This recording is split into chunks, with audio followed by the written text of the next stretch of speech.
Burma, the Golden Land, a country of shimmering pagodas and lush landscapes. Yet beneath its beauty, Burma bore the scars of colonialism. For over a century, the British Empire exploited its resources and fractured its unity. By the mid-20th century, the call for independence echoed through the hills and valleys.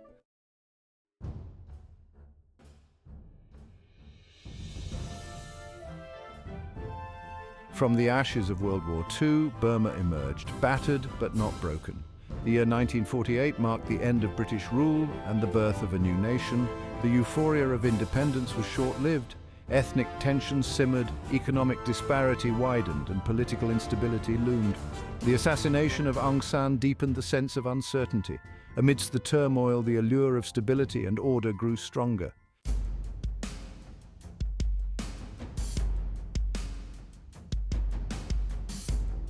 In this climate of uncertainty, a figure emerged from the military, Ne Win. Born Shu Mong in 1911, his path to power was anything but ordinary. His education exposed him to nationalist ideals. World War II forged Ne Win's leadership mettle.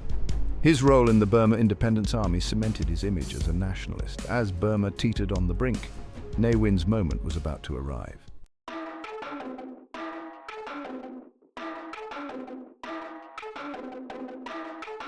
Shu Mong, later known as Ne Win, was drawn to the nationalist movement in the 1930s. The University of Rangoon became a hotbed of anti-colonial sentiment. He crossed paths with young nationalists like Aung San. Together, they formed the 30 Comrades, seeking military training abroad. Their training under the Japanese provided military skills, but also exposed them to authoritarianism. The 30 Comrades formed the core of the Burma Independence Army, playing a pivotal role in driving out the British.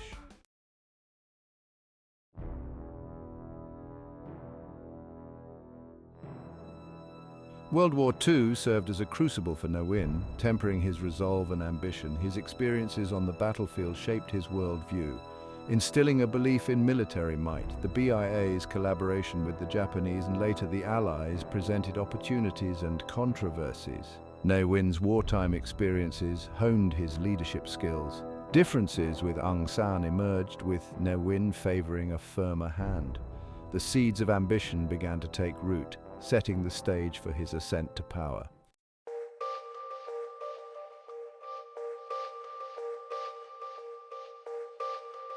The dawn of independence in 1948 brought optimism and challenges.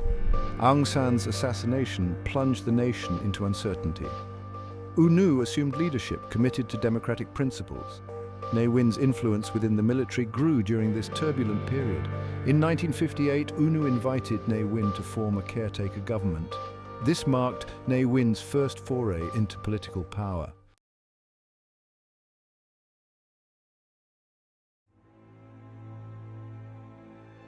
The year 1962 dawned with an air of foreboding in Burma. Ne Win, having tasted power, had been waiting patiently. On March 2nd, a bloodless coup was executed with clinical precision. Ne Win justified his actions as necessary to save the nation.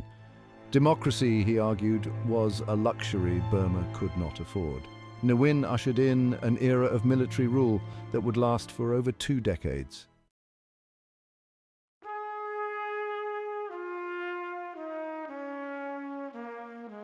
Ne Win unveiled his vision, the Burmese way to socialism. Nationalization of industries and businesses reshaped the economy. The economy, once vibrant, was now shackled to a centralized state apparatus. The Burmese way to socialism led to economic stagnation and hardship. The social fabric of Burma began to fray under censorship and control. Traditional values were replaced with dependence on the state.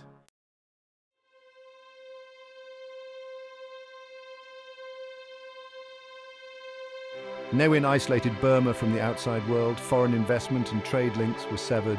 The nationalization drive led to a sharp decline in production. Consumer goods became scarce and long queues for necessities were common. Education suffered, with universities becoming instruments of indoctrination. Burma languished, trapped in a time warp of its own making.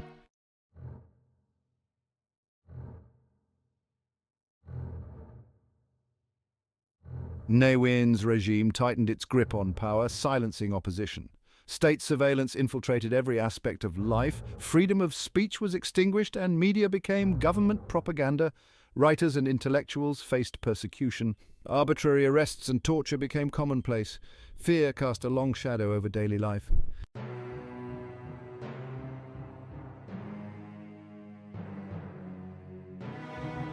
Despite fear, the seeds of discontent began to sprout. The Burmese people, known for their resilience, refused to be cowed. Economic hardship fueled growing resentment. The gap between the elite and the population widened. Corruption flourished, eroding trust in the regime. The seeds of Ne Win's regime's downfall had been sown.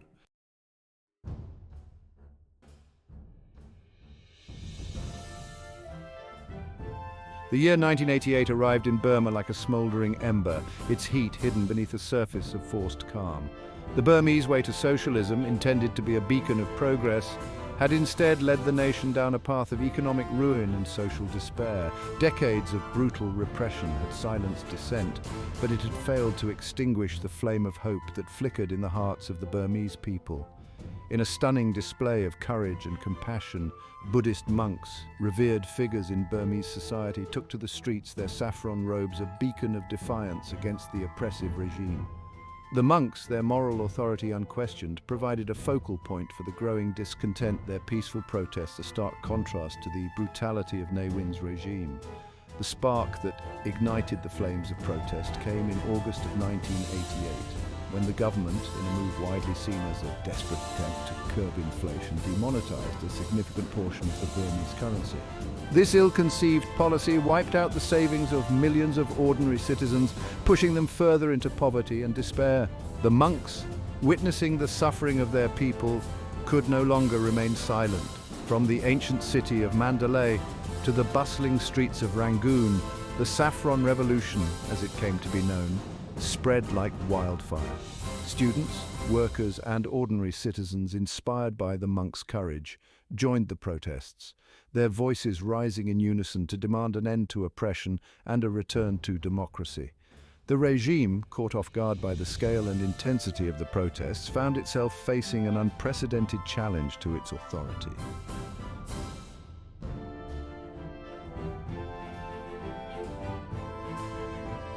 As August wore on, the protests, fueled by decades of pent-up anger and frustration, swelled into a massive nationwide uprising. The date, the 8th of August 1988, became a rallying cry, a symbol of the people's determination to break free from the shackles of oppression. From the bustling cities to the remote villages, a sea of red, the color of the student-led movement, engulfed Burma. Students, their youthful idealism ignited, played a pivotal role in organizing and leading the protests. Universities and colleges became hotbeds of dissent, their campuses transformed into makeshift headquarters for the burgeoning democracy movement. Young activists, armed with little more than courage and a burning desire for freedom, risked their lives to challenge a regime that had shown no qualms about using violence to maintain its grip on power. Workers, their livelihoods decimated by the government's economic mismanagement, downed their tools and joined the protests, demanding better working conditions and a fair share of the country's wealth. Doctors, nurses, and other professionals, their voices rarely heard in the public sphere, found the courage to speak out, their white coats a symbol of hope amidst the chaos. The 8,888 uprising transcended ethnic and religious divisions, uniting the Burmese people in their shared desire for a better future. For a brief, shining moment, it seemed as if the iron grip of fear that had held the nation captive for so long was finally beginning to loosen. The world watched in awe and anticipation, hoping that this might be the moment when Burma finally broke free from the chains of tyranny.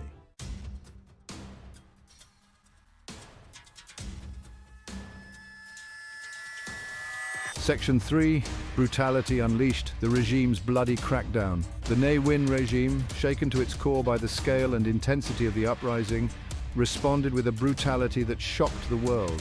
The Tatmadaw, the armed forces of Burma, under orders from the ruling junta, were unleashed upon their own people, their guns aimed at those they had sworn to protect.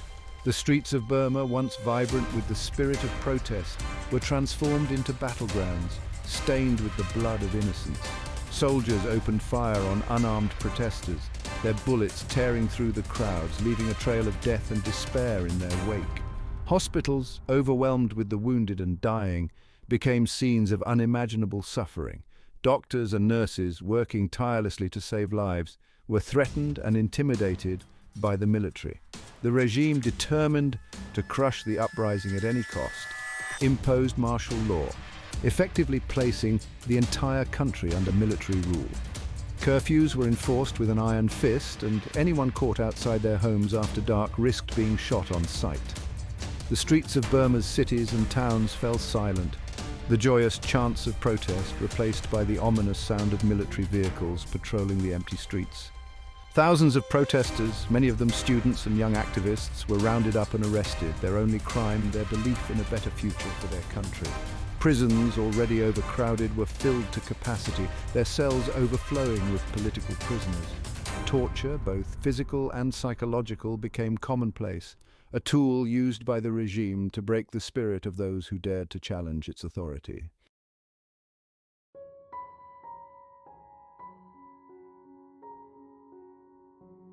Section 4. A nation in shock, the aftermath of the crackdown. In the aftermath of the crackdown, Burma was a nation in shock, reeling from the trauma of the violence it had just witnessed.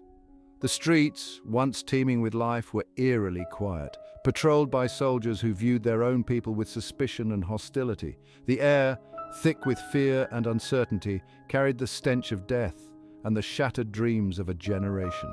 The official death toll, released by the regime, placed the number of casualties at a few hundred. However, independent observers and human rights groups estimated that thousands had been killed, their bodies dumped in mass graves or simply left to rot in the streets. The true scale of the carnage may never be known. The 8,888 uprising, brutally suppressed though it was, marked a turning point in Burma's history. The world, horrified by the regime's brutality, condemned the crackdown and imposed economic sanctions on Burma. The country, once a promising nation on the path to development, became an international pariah, isolated and shunned by the international community. The events of 1988 also had a profound impact on the Burmese people, the generation that had witnessed the horrors of that year, a generation that had dared to dream of freedom and democracy, would carry the scars of that experience with them for the rest of their lives. The seeds of resistance, sown in the blood of martyrs, would continue to grow, waiting for the right moment to bloom once more.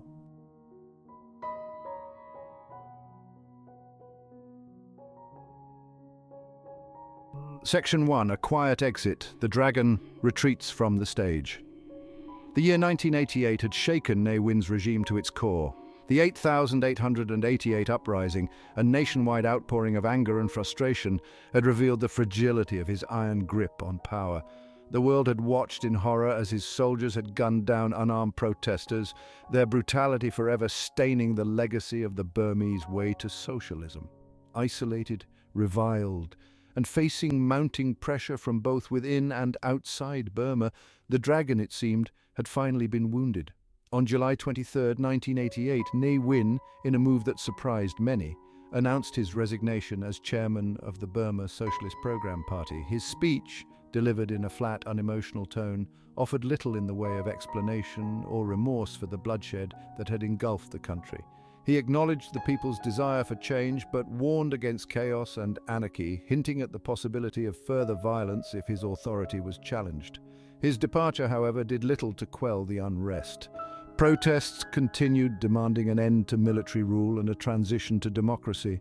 The streets of Burma remained tense, patrolled by soldiers unsure of their place in a rapidly changing landscape. The old order was crumbling, but the shape of the new one remained unclear. Ne Win's resignation, while a significant turning point, did not mark the end of his influence. He retreated into the shadows, but his presence continued to loom large over Burmese politics. Rumors circulated of his involvement in behind-the-scenes power struggles, his hand suspected in the machinations of the military leaders who jockeyed for control in the wake of his departure. The dragon, though wounded, had not yet breathed its last.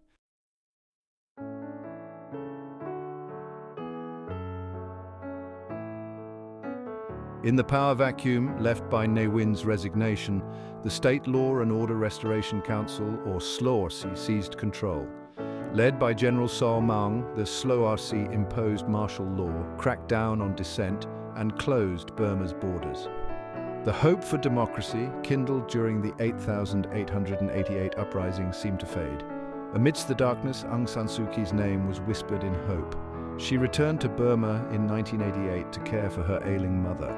Thrust into the spotlight, she became a symbol of hope for democracy. Her eloquence and commitment to non-violence resonated deeply. Her image, adorned with flowers, symbolized defiance. Her words on smuggled tapes inspired many. The SLORC placed her under house arrest in 1989. Their attempts to silence her only strengthened her impact. Her plight galvanized international condemnation and a global movement for her release.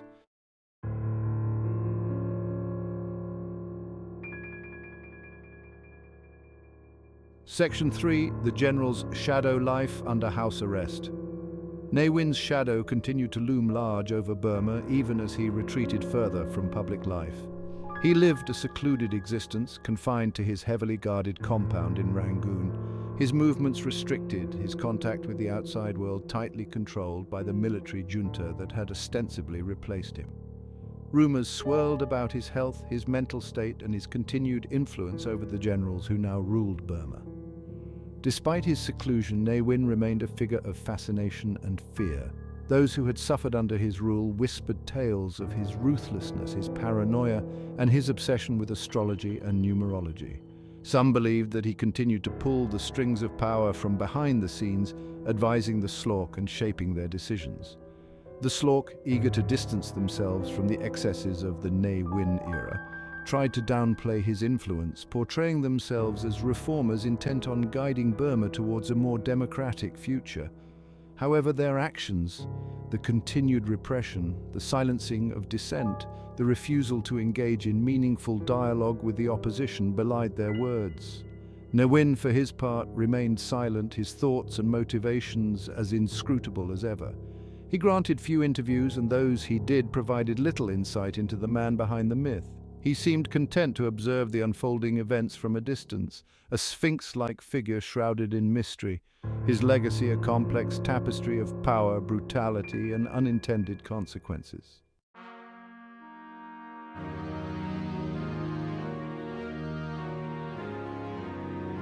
Section 4. A Legacy of Fear and Hope. Ne Win's Enduring Impact. Ne Win died under house arrest in 2002, marking the end of an era in Burmese history. His legacy remains a subject of intense debate and controversy.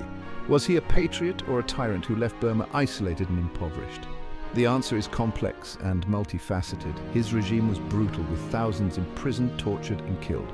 The Burmese way to socialism was a catastrophic failure, crippling the economy. Isolationist policies stifled innovation and deprived opportunities, yet amidst the darkness there were glimmers of light. Ne Win fiercely defended Burma's sovereignty. He expanded education and healthcare to remote areas. His emphasis on culture and language fostered national identity. Ne Win's death did not erase Burma's challenges. The military junta continued to rule with an iron fist. Aung San Suu Kyi remained under house arrest. Burma stood at a crossroads, its future uncertain.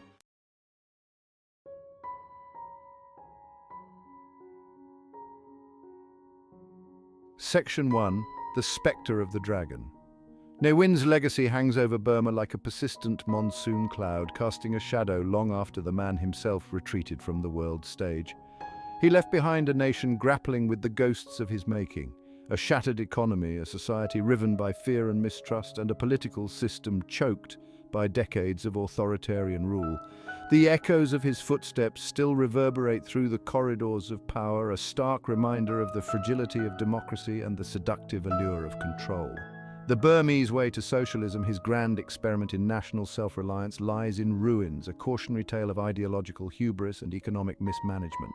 The once vibrant private sector, systematically dismantled by his nationalization policies, struggles to find its footing amidst the remnants of a centralized bureaucratic state.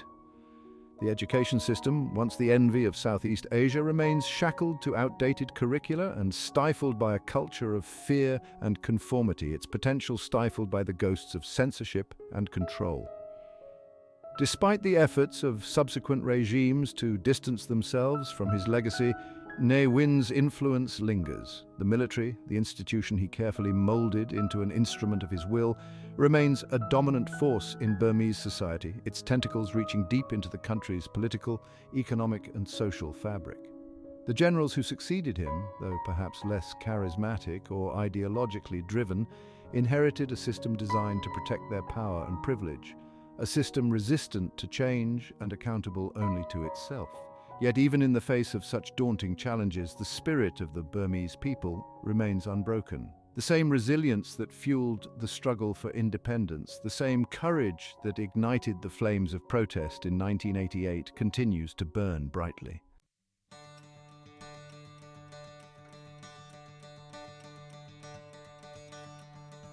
Section 2, A Nation in Transition, Lessons Yet to be Learned. Burma stands at a crossroads, its future uncertain, its past a tapestry woven with threads of both hope and despair. The country has embarked on a fragile transition, a tentative step away from the darkness of military rule towards a brighter, more democratic future. The road ahead is fraught with challenges, but the yearning for change burns brightly in the hearts of the Burmese people. The lessons of Ne Win's rule, though painful, offer valuable insights for the future. The dangers of unchecked power, the importance of a free press and inclusive growth are lessons Burma cannot ignore. The path to a truly democratic Burma will be long and arduous. It will require patience, perseverance, and a willingness to confront the ghosts of the past. It will demand dialogue, reconciliation, and a shared commitment to building a future that embraces the diversity and richness of Burmese society. As Burma navigates this uncertain terrain, the world watches with a mix of hope and trepidation. The international community has a responsibility to support Burma's transition, to promote human rights and to hold those in power accountable. The people of Burma, having endured so much, deserve the chance to build a future worthy of their resilience and dreams. The spectre of Ne Win may continue to haunt Burma, a reminder of the fragility of freedom. But it is the indomitable spirit of the Burmese people that offers the greatest hope for a truly democratic Burma.